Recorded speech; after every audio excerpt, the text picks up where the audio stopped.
Olá, tudo bem? Eu sou o Vitor Delboni. Ele está em uma Bem-vindos a varanda com mais uma palestra vegetação do ao fundo. ciclo Arte e Educação. Hoje, a Rita Della Rocca vai contar pra gente um pouco dos momentos mais icônicos do Brasil, a Semana de Arte Moderna de 22. Letreiro, ciclo de palestras Arte e Educação, a Semana de Arte Moderna, Olá, com Rita Della eu sou Rocca. Rita de Cássia Della Rocca, artista visual, formada como atriz, em técnico de ator, na graduação em artes visuais pela FAAP, tenho mestrado pela Unicamp em práticas interpretativas de arte, trabalhei em várias instituições culturais, museus, nos setores educativo. Rita é branca, tem cabelos Dei aula grisalhos na durante altura dos 16 ombros, anos usa para óculos. graduação na formação de professores de arte. Nos últimos 5 anos dei vários cursos em pós-graduação na área de História da Arte e Arte e Educação. Usa camisa azul e E colar de agora pedras realizo um verdes. trabalho de pesquisa no meu próprio ateliê, tanto teórica como do desenvolvimento criativo. Letreiro, introdução. Falaremos hoje de alguns aspectos da Semana de Arte Moderna brasileira que ocorreu em 1922. Ela foi a primeira manifestação artístico-cultural não oficial dentro de um meio da arte oficial. Foto em preto e branco do Teatro Municipal de São Paulo. Iniciaremos pelo contexto histórico. Em seguida, falaremos dos eventos, dos fatores que propiciaram o surgimento da semana. A semana em si, e indicaremos alguns desdobramentos. Ao fundo, prateleiras com Nosso livros e tema? objetos. A interessante e rica Semana de Arte Moderna de 1922. Uma semana polêmica. Na época, foi classificada como um evento realizado por loucos e irresponsáveis jovens artistas, que nada mais fizeram do que afrontar o seu público. Hoje em dia, alguns estudiosos afirmam ter sido a semana algo sem importância real para a arte brasileira. Outros a consideram um marco importante. O que de fato aqueles jovens ousados e destemidos fizeram? Eram de fato loucos e irresponsáveis? Ou apenas ousados demais para a sua época? Proponho a cada ouvinte que tire suas próprias conclusões e forme sua opinião sobre esses jovens e sobre o acontecimento histórico nacional que realizaram. Quando ocorreu? Nos dias 13, 15 e 17 de fevereiro de 1922. Opa! Como assim? 3 dias? Se tornaram a semana? Sim. Foi uma semana de expectativas, desde sua divulgação até seu encerramento. Os 3 dias foram de mostras e apresentações. Onde? No Teatro da cidade de São Paulo, no Vale do Engabaú, mais precisamente no Teatro Municipal de São Paulo. Quem foram os participantes da semana de 22? Na arquitetura, tivemos Antônio Moya e Jorge Pris-Rebel. Dança, Ione Dalmer. Escultura, Vitor Brecheret e W. Herberts. Literatura, Graça Aranha, Mário de Andrade, Guilherme de Almeida, Oswald de Andrade, Menotti Del Picchia, Ronaldo de Carvalho, Ribeiro Couto, Renato de Almeida, Sérgio Millier. Música, Guiomar Novaes, Villa-Lobos, Emílio Braga, Lucília Vilas-Lobos, dentre outros. Pintura, Anita Malfatti, de Cavalcante, Vicente do Rego Monteiro, João Grazi, Ande Almeida Prado, Zina Aita e Feriná. Qual era o contexto histórico desses jovens artistas? A Primeira Grande Guerra Mundial terminou em 1818. O mundo estava em transformação em diversas áreas, na política, no pensamento, na ciência, na forma de expressar o mundo. Freud já havia lançado sua teoria psicanalítica, trazendo para a superfície o nosso inconsciente.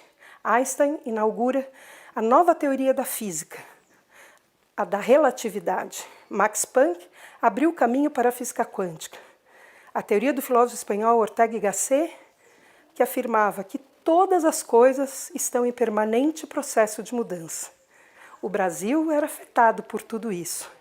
Em São Paulo, se vivia a decadência da monocultura cafeeira, devido à queda do preço e à baixa exportação durante a Primeira Guerra Mundial. Até então, uma cidade de estrutura praticamente rural, muito precária culturalmente, já que o polo cultural brasileiro era a cidade do Rio de Janeiro, então capital do Brasil desde 1963. Outro fator de mudança foi a vinda dos imigrantes pós-Lei Áurea. Com a extinção do trabalho escravo, houve um aumento significativo de imigração em São Paulo, principalmente para o trabalho nas lavouras de café. Mas vieram também artesãos, artistas, pequenos e grandes comerciantes, que com capitais modestos introduziram São Paulo na era da industrialização, que já em 1919 era um importante polo industrial. Vamos agora listar essas mudanças? A alta economia paulistana, gerada pela monocultura cafeeira, responsável por toda a infraestrutura urbana. A vinda de imigrantes europeus de diferentes nacionalidades e com cultura de conhecimentos avançados em agricultura, comércio, produção industrial e cultural. O estabelecimento e desenvolvimento da industrialização, principalmente na cidade de São Paulo. Uma curiosidade, o Brasil teve um desenvolvimento industrial tardio. E o primeiro carro motorizado foi criado na Europa em 1886. E chegou ao Brasil em 1891, no Porto de Santos, e foi o primeiro carro a rodar em solo nacional, importado pelo inventor do avião, nosso querido Santos Dumont. E apenas em 1919, a Ford monta seu primeiro carro em território nacional brasileiro. E é nesse contexto social que nossos jovens artistas viviam em solo nacional. Tempo de luz elétrica, carros, bondes, trens. No livro Oswald de Andrade, publicado em 2007, Fonseca nos diz que neste momento histórico a cidade perde suas feições de província de passado pobre. O comércio, a indústria, as relações sociais, a língua falada nas ruas compõem um perfil de cidade cosmopolita e próspera. A arte, como nos fala Chiarelli em seu livro Um Jeca nos Vernissages, era patrocinada e fomentada pela aristocracia rural e a alta burguesia urbana. Estavam por trás de todas as grandes experiências artísticas entre 1900 e 1922, inclusive a própria Semana de Arte Moderna. Foto em preto e branco de Di Cavalcanti de cabelos brancos. Apoiada por Graça Aranha, importante escritor e membro da Academia Brasileira de Letras desde 1986. Foi também diplomata do Itamaraty e, como tal, desempenhou vários papéis em Londres, Oslo, Haia e Paris, entre os anos de 1900 e 1920, e por Paulo Prada, intelectual aristocrata, formado em Paris. Vamos voltar a isso um pouquinho mais para frente. Ainda não é hora de chegarmos na discutida Semana de 22. Mas afinal, como tudo isso começou? Em 1912, Oswald de Andrade retorna da Europa e traz na bagagem as ideias do futurismo de Marinetti, artista italiano. Declara: estamos atrasados 50 anos em cultura, chafurdados ainda em pleno parnasianismo. Estamos atrasados em relação a quê? Aos novos movimentos e transformações que estavam ocorrendo na Europa desde o final do século XIX e início do século XX? Podemos pensar, mas por que o que ocorre na Europa é tão importante para a arte brasileira? Porque desde a abertura da Academia Imperial de Belas Artes, na cidade do Rio de Janeiro, por Dom João, os melhores artistas iam para a Europa, principalmente para Paris, o centro da arte ocidental, para aperfeiçoar seus conhecimentos e técnicas artísticas, costume ainda usual por nossa classe abastada brasileira. Os protagonistas da Semana de 22, em sua maioria, pertenciam à classe abastada. Viajavam regularmente ao velho continente para estudar com os grandes mestres europeus. A arte oficial brasileira estava pautada nas técnicas, nas regras, nos temas da arte europeia, principalmente no movimento da arte do neoclassicismo na pintura e no estilo literário do parnasianismo e simbolismo na literatura. Ambos exaltavam as normas cultas, a busca da perfeição e a ausência de qualquer compromisso social. O mundo estava em mudança, atreladas principalmente nas mudanças tecnológicas que a Revolução Industrial trouxe para as sociedades.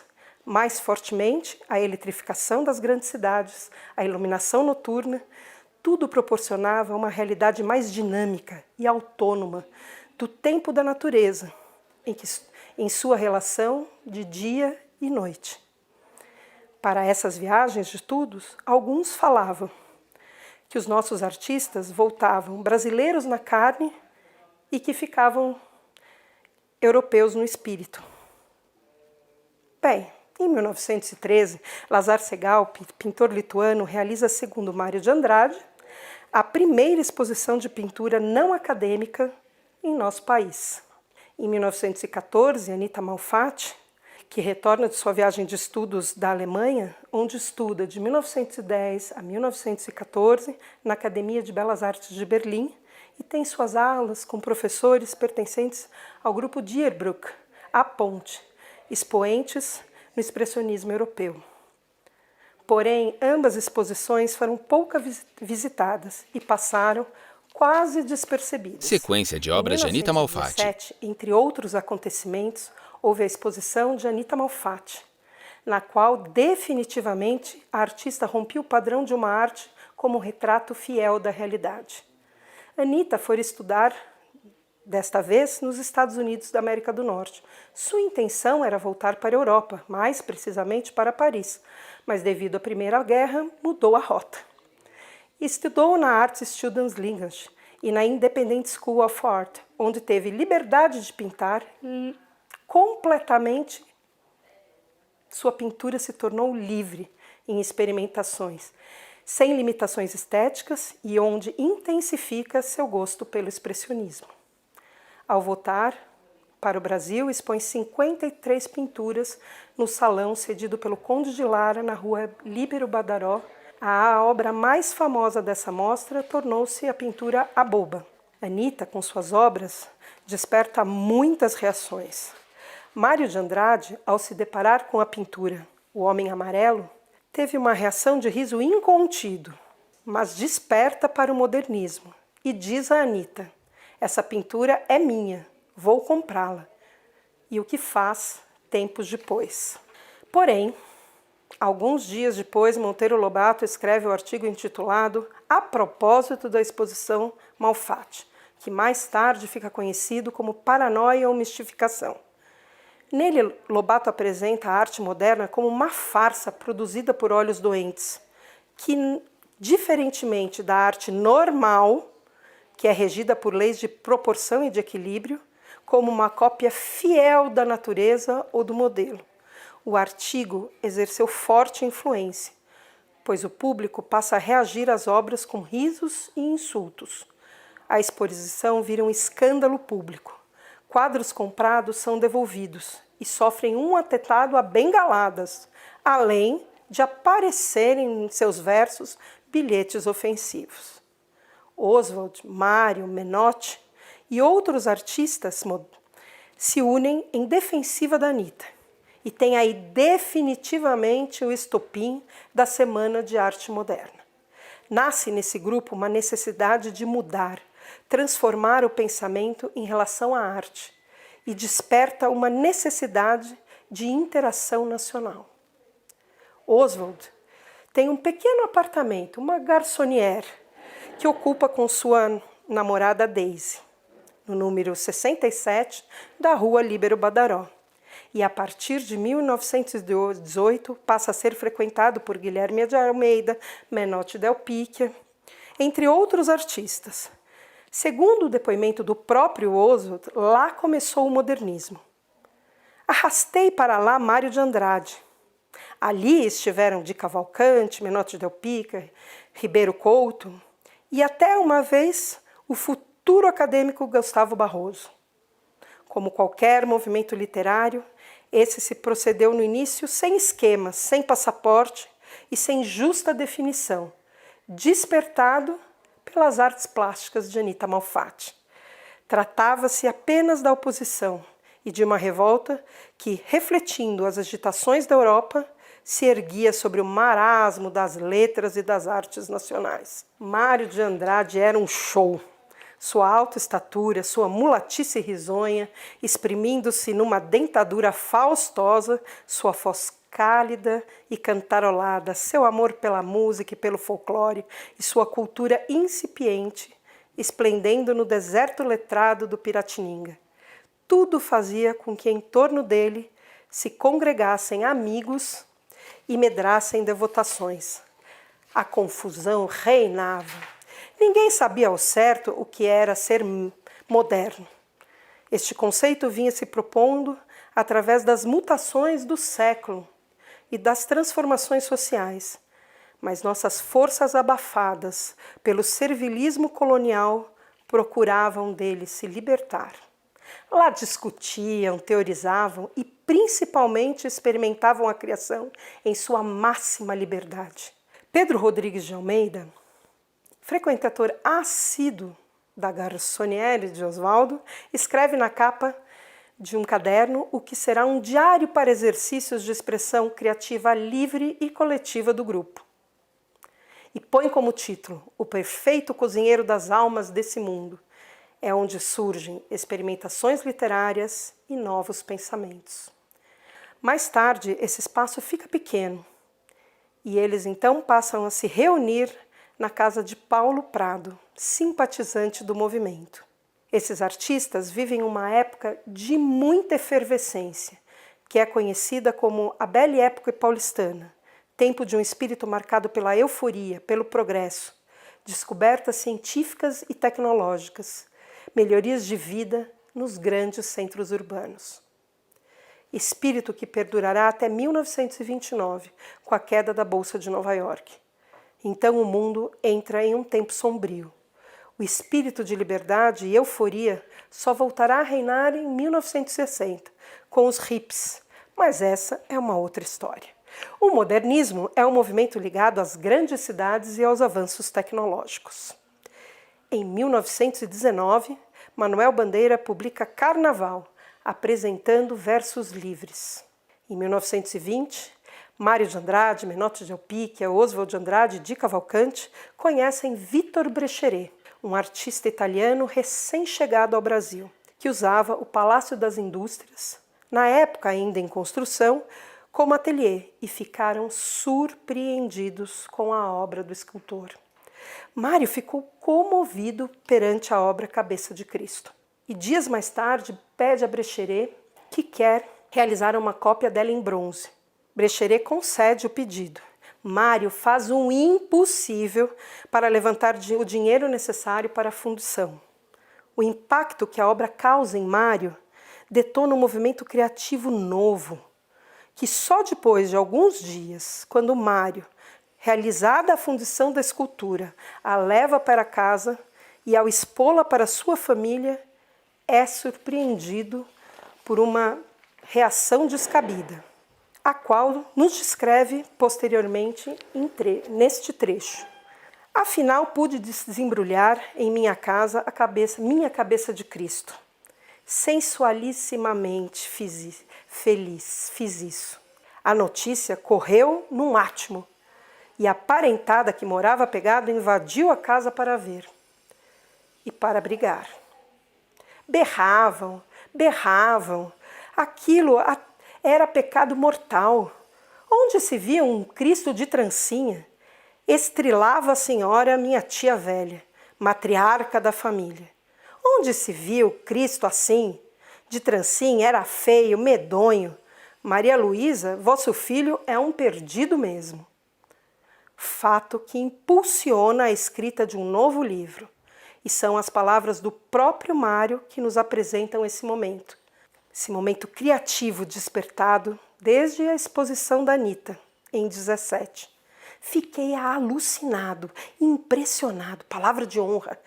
Minha vontade era bater. Jantei por dentro num estado inimaginável de estardalhaço. Saí à noitinha. Horas depois, volto para casa e escrevo Pauliceia Desvairada, primeiro num jorro de fúria, e aos poucos vai tomando sua forma definitiva. Com ele, o Mário afirma: está fundado o desvairismo. Verso harmonioso e a polifonia poética, e lembre-se que outro irá surgir para destruir tudo isso que construí. Mário sabia que tudo era movimento que em breve outros olhares, correspondentes a seus próprios tempos, expressariam novas formas do mesmo assunto. Tudo isso era o espírito desse grupo modernista. Como afirma de Cavalcante na Folha de São Paulo, 40 anos depois do evento, nosso movimento não tinha por finalidade indicar caminhos ou trilhar determinada escola de arte. A finalidade era libertar o artista de um atraso acadêmico. E acrescenta, se os artistas brasileiros ou estrangeiros apegaram-se a novos academicismos, é porque não entenderam o espírito que dominou a semana de 22. Por isso, Mário faz essa afirmação. Não queriam novas regras, primavam pela liberdade de criação, para que todos encontrassem a sua própria voz. Para ilustrar essa postura, trago a fala de Valdemar Cordeiro, artista do concretismo brasileiro, no manifesto do Grupo Ruptura de 52. Ele nos diz: a arte antiga foi grande quando foi inteligente. Contudo, a nossa inteligência não pode ser a de Leonardo. A história deu um salto qualitativo. São Paulo não era mais rural, estava se industrializando. Havia movimento. É sobre isso que os jovens de 22 falavam. Novas realidades necessitavam ser expressas em novas formas. A arte do passado é incrível, mas não nos serve mais como expressão de nosso próprio tempo. Em 21, estamos chegando a 22. Durante a festa do Palácio Trianon, em homenagem ao lançamento de As Máscaras de Menotti Del Picchia, Oswald de Andrade faz um discurso declarando chegada oficialmente à Revolução Modernista em nosso país. Ocorrem exposições de quadros de Vicente do Rego Monteiro em Recife, com a temática onde ele explorava a temática indígena. E outra mostra de Di Cavalcante apresenta desenhos e caricaturas, denominada Fantoches da Meia-Noite, na cidade de São Paulo. O que esse nome lhe sugere? Oswald de Andrade, Menotti Del Picchia, Cândido Mota Filho e Mário de Andrade divulgam o modernismo em revistas e jornais. Mário de Andrade escreve Os Mestres do Passado, analisando esteticamente a poesia parnasiana, que se encontrava no auge da consideração literária, e manifesta a necessidade de superá-la, porque a sua missão já havia sido cumprida. Em publicação de um artigo, Oswald nos fala sobre os poemas de Mário de Andrade, intitulando O Meu Poeta Futurista.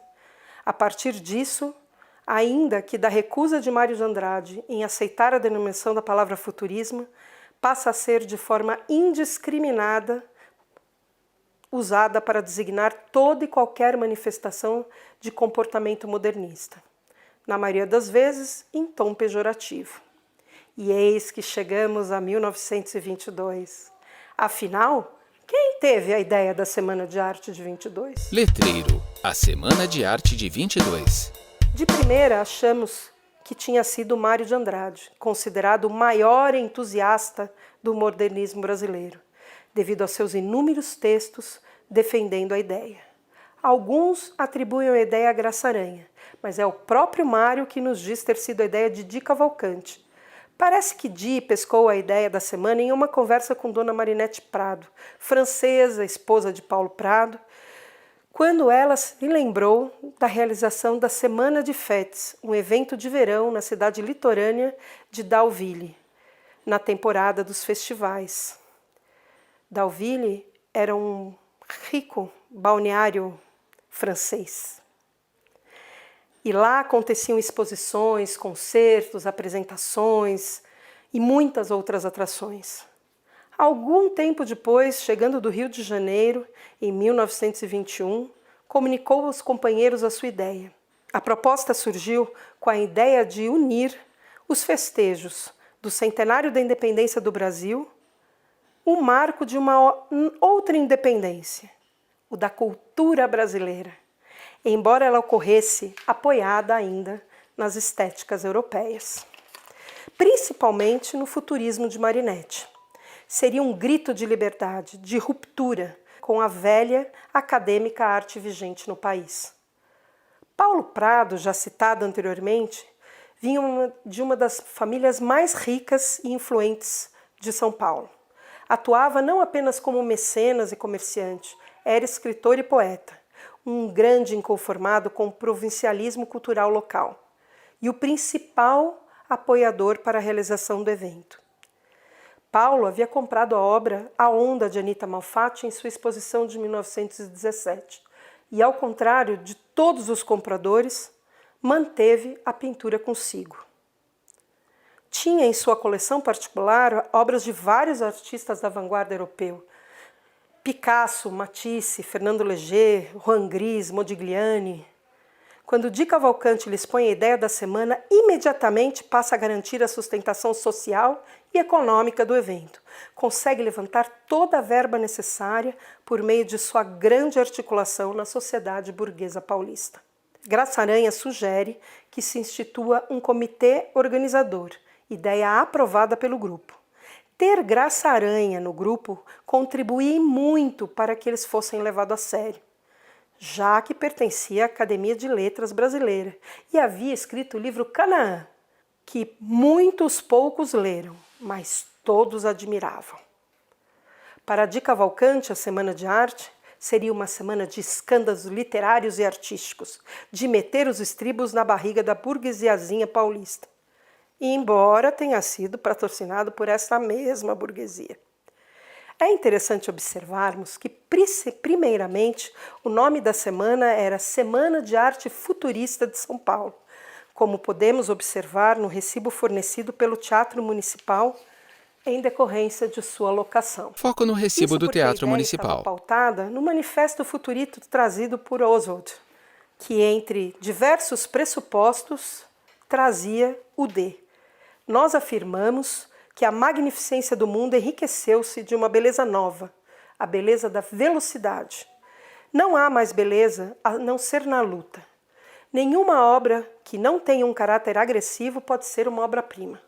A poesia deve ser concebida como um violento assalto contra as forças desconhecidas, para obrigá-las a prostrar-se diante do homem. Nós cantaremos as grandes multidões agitadas pelo trabalho, pelo prazer ou pela sublevação. Cantaremos as marés multicores e polifônicas das revoluções nas capitais modernas. Cantaremos o vibrante fervor noturno dos arsenais e dos estaleiros incendiados por violentas luas elétricas. As estações esganadas, devoradoras de serpentes que fumam. As oficinas penduradas às nuvens pelos fios contorcidos de suas fumaças. As pontes semelhantes a gigantes que cavalgam os rios.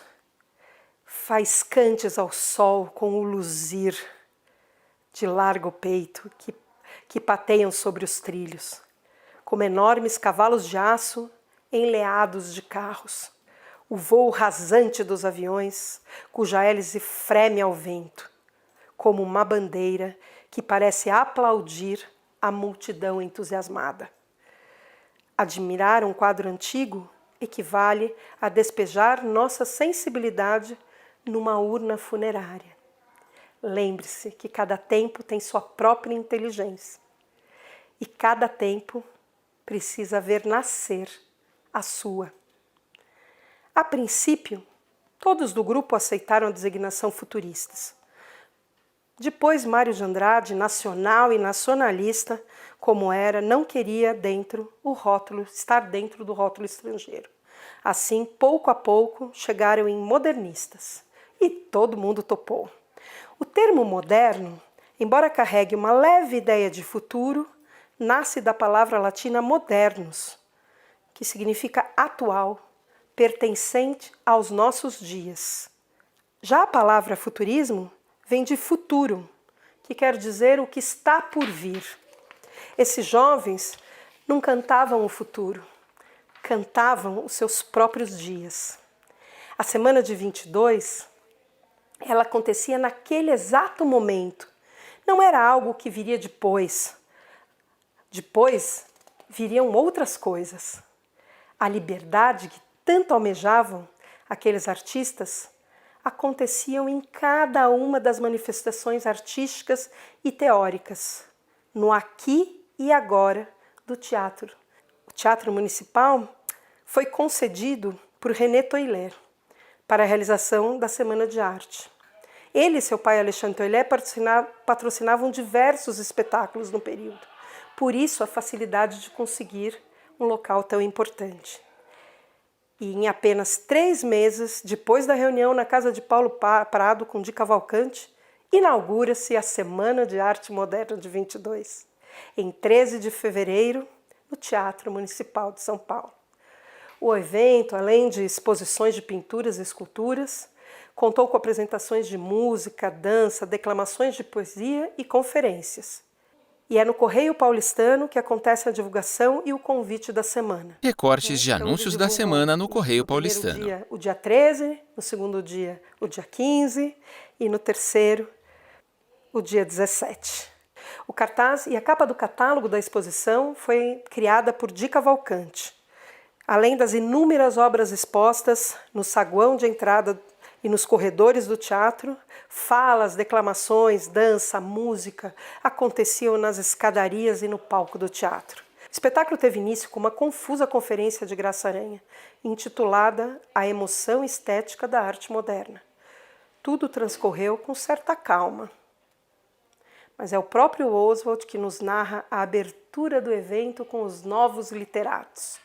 Estávamos todos perfilados no palco quando a tela subiu e o teatro estava cheio. Éramos Menotti Del Picchia, eu, Mário de Andrade, Sérgio Millier, Ronald Carvalho, o poeta suíço Henri Moulier e Agenor Barbosa. Menotti apresentou a todos e me indicou para fazer a primeira leitura de um texto inédito. Havia levado apenas algumas laudas de Os Condenados. Não havia nada de muito novo. Fui recebido no meio de vaias efusivas. Esperei de pé, calmo e sorrindo como pude, até que o silêncio se fizesse. Iniciei a leitura, novas vaias e assim continuamos. Mário de Andrade me sucedeu e as vaias voltaram. Mário, com toda aquela santidade que às vezes o marcava, gritou: "Assim não recito mais!" Houve grossas risadas e assim se deu com todos nós. Foi a vez de Vila Lobos. A música nova parecia estapafúrdia, aquela gente educada com as doçuras de Puccini e de Verdi. O possante sopro do nosso maior compositor foi completamente desencorajado nas noitadas do Municipal. O barulho era tamanho que Armando Leal Pamplona decidiu subir ao galinheiro do teatro e me convidou a segui-lo. De lá gritou: "Quem é que está vaiando assim?" Um sujeito pôs-se de pé e gritou violentamente, batendo no peito: Eu! Retiramo-nos. Eu ria. Ronald, que era um grande jornalista, certa tarde interpelou-me à saída do Municipal. "Seu Oswald, vieram me dizer que foi você que organizou essas vaias." "Eu? Como?" E isso é muito desagradável, principalmente para mim, que já fui premiado pela Academia Brasileira de Letras.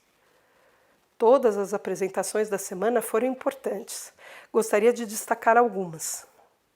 Na programação do dia 15 de 2, Ronald Carvalho declama o poema Os Sapos, de autoria de Manuel Bandeira. Por que não foi o próprio Manuel que leu? Saberemos na própria fala do poeta. Manuel Bandeira: "Fui convidado a participar, mas afirmou: não vou à semana porque não quero ir. Não vou porque tenho um apreço pela tradição, pelos parnasianos, pelos simbolistas, e não quero brigar com gente que eu admiro. Porém, é de sua autoria o poema Os Sapos, declamado por Ronald Carvalho, no segundo dia do evento. Vou ler alguns trechos do poema. Enfunando os sapos, saem da penumbra, aos pulos os sapos, a luz os deslumbra. Em ronco que a terra berra o sapo boi. Meu pai foi à guerra. Não foi, foi, não foi. Por 50 anos que lhes dei a norma, reduzi sem danos as formas à forma. Outros sapos pipas, um mal em si se cabe, falam pelas tripas. Sei, não sabe, sabe. Lá, fugido do mundo, sem glória, sem fé, no peral profundo e solitário, que soluças tu, transido de frio, sapo cururu na beira do rio. Quem são os sapos desse poema? Manuel Bandeira escreve esse poema como uma sátira aos parnasianos. Os sapos são os próprios parnasianos, com seu coachar sempre igual, ritmado, monótono, bem martelado, sempre com as mesmas rimas. Com esse poema, Bandeira encanta todos os modernistas, tornando-se a figura central da semana. É ele o verdadeiro escândalo da semana de 22. Villa-Lobos, músico brasileiro desconhecido pelos paulistas, porque morava na capital, na cidade do Rio de Janeiro, seria ele uma grande atração, vaiado desde o primeiro dia. Mas é dia 17 de fevereiro. E os jornais da época divulgam a oportunidade que os paulistas iriam ter de conhecer o célebre compositor. Ele trouxe composições ousadas para a época, como já falamos, o que dificultava muito a apreciação da música por parte da sociedade paulistana. E no último dia, precisamente nesse dia 17, Villa-Lobos teve um problema no pé e não conseguia calçar os sapatos. Entrou no palco de casaca e pé enfaixado. Atitude essa que passou do limite suportável para qualquer um da plateia, tornando-se a maior afronta pública do evento. Ninguém sabe se de fato o calo apertou para Villa-Lobos, ou se aquilo era simplesmente uma atitude modernista. A maioria das apresentações foi acompanhada por vaias e outras manifestações de desagrado, como bilhetes contendo insultos colados atrás das obras. Você está pensando, nossa, que desafio para os artistas receberem, em vez de aplausos, tantas vaias? Mas pasmem, as vaias faziam parte da programação. Era uma atitude futurista. Eram consideradas uma ação estética, portanto, expressiva. Você já reparou que ao término de um espetáculo, apresentação ou show, sempre são algumas pessoas que puxam os aplausos? Ao vaiarem, abrem um espaço para a liberdade de expressão. Muitos poderão acompanhar e engrossar o coro das vaias, mas outros podem se posicionar em defesa, mesmo que silenciosamente. Sabe quando estamos em um grupo que ninguém gosta de algo, mas você sente diferente? Às vezes, nesses casos, não expomos nosso ponto de vista para não nos indispormos com o grupo, mas a semente da inquietação foi plantada e, uma vez vista, nunca mais podemos ignorá-la. No dia seguinte, ao término da Semana de Arte Moderna, Menotti Del Pique escreve para o Correio Paulistano: com o triunfo de ontem, terminou a nossa gloriosa Semana de Arte Moderna. Que ficou dela? De pé, germinando, a grande ideia. Dos vencidos, alguns latidos de cães e cacarejos de galinha. Curiosamente, não foi encontrada até hoje nenhuma fotografia da Semana de Arte Moderna. Até pouco tempo, acreditava-se que o registro fotográfico que agora vês... Foto em preto e branco de homens de terno em uma escadaria. Mas descobriu-se, na verdade, que foi produzido durante um almoço nos salões do Hotel Terminus, que ficava à Rua Brigadeiro Tobias, esquina com Washington Luiz, em São Paulo, ocorrido possivelmente entre 12 e 19 de março. Era uma reunião tardia dos integrantes do evento.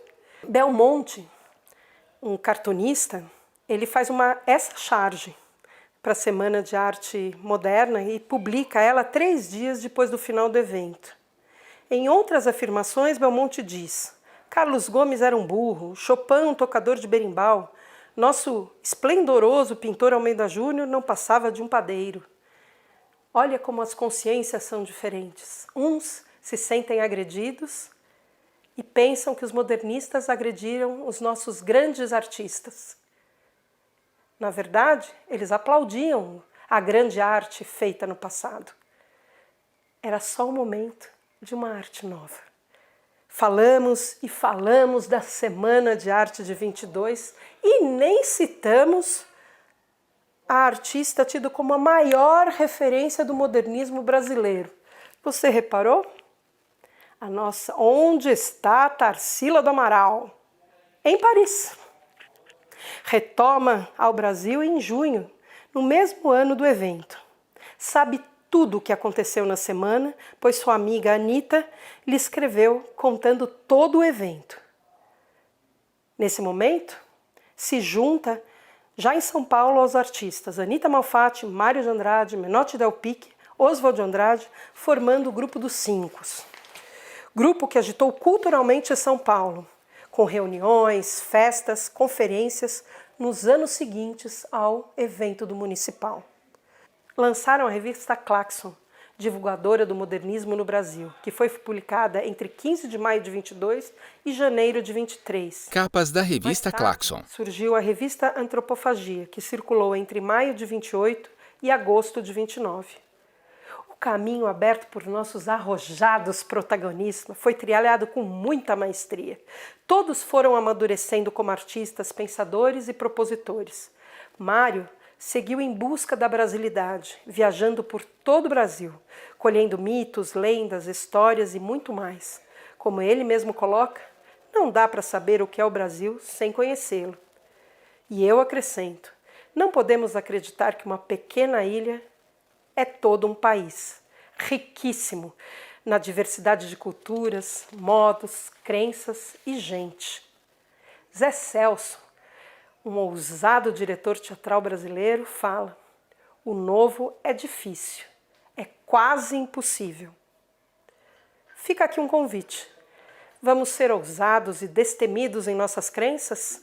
Procure seus pares. É sempre preciso abrir novos caminhos para apresentar ao mundo quem somos e assim fazer com que nossa jornada seja incrível. Muito obrigada por nos assistir. Tem algum comentário? Ficou alguma dúvida? Aproveite seu espaço e escreva nos comentários desse vídeo. Teremos prazer em respondê-las. Um projeto realizado pela Polo Cultural Educação e Arte, produção Instituto Arte de Cultura, apoio Alelo.